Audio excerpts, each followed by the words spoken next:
A Home for Alice. Written by Gloria Cook, read by Emma Powell. The moral right of the author has been asserted. Chapter 1. Bang, bang, shudder, thump. Fierce winds driving in off the downs were harassing the front gate in a series of nerve-jarring thuds and jerks. The solid wood gate could not simply have blown open. It had been made and set by craftsmen, and it would take a far stronger tempest to loosen the iron latch. Someone had opened the gate and neglected to shut it. Until now, the howling down the chimneys and whistling round the corners of the sprawling, isolated property, Chai Hemver, had not bothered Rachel Kivell as she sat in the snug office of the 6-bedroom cottage, built fortress strong, as was the carpentry workshop, stores and stable across the backyard. Let nature do its worst, she thought.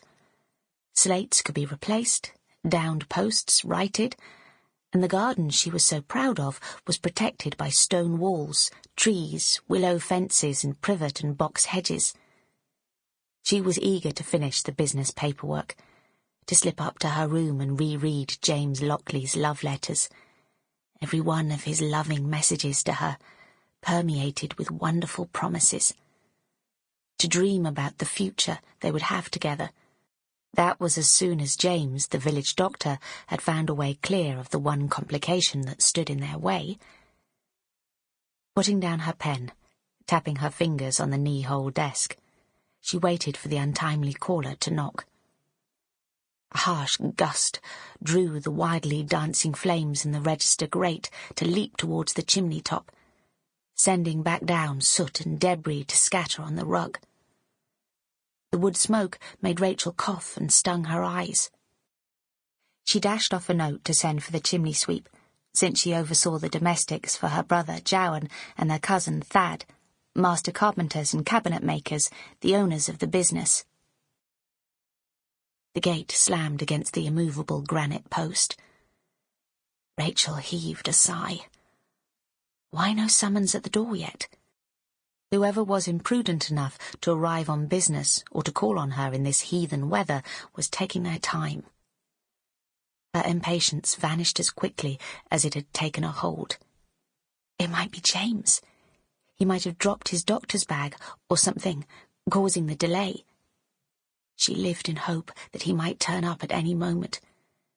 She jumped up and fussed with her appearance in the hall mirror.